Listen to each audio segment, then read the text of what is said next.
নমস্কার বন্ধুরা, কিভাবে কইয়া ভোল মাছ পাতায় ভাজতে হয় দেখুন আপনার আমি এখানে মাছ নিয়েছি, পেঁয়াজ কুচি, রসুন বাটা, পেঁয়াজ বাটা, লবণ 1 চামচ, মরিচের গুঁড়ি 1 চামচ, হলুদের গুঁড়ি 1 চামচ, তেল 1 চামচ দিয়ে রেখেছি। আর এখানে আলু কুচি নিয়েছি, হলুদ মরিচ 1 চামচ, আর পেঁয়াজ কুচি, পেঁয়াজ বাটা, রসুন কুচি আর তেল 1 চামচ এই দিয়ে মেখে পাতায় দিয়ে নেব। 2 মিনিট পর ফিরে আসছি। 2 মিনিট পর ফিরে আসছি। আমি এখানে মেখে মাছ আর আলু কুচি পাশে সাজিয়ে দিয়ে দিয়েছি আর একটু জল দিয়েছি।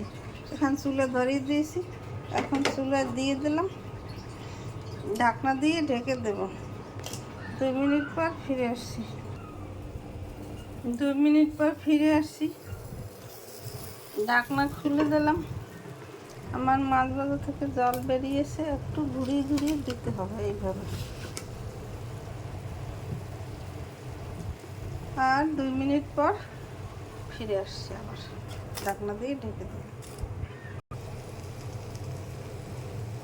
2 মিনিট পর ফিরে আসছি।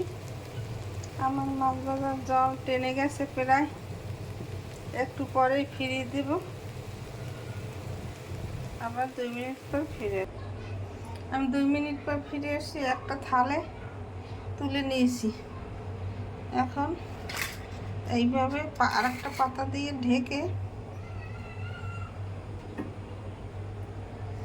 তার ঢাকনা দিয়ে 2 মিনিট ধরে ফিরিয়ে দিতে হবে। 2 মিনিট পর ফিরে এসে আমি মাছ ভাজা ফিরিয়ে দিয়েছি। এখন 1 টেবিল চামচ তেল ঘুরিয়ে ঘুরিয়ে দিতে হবে।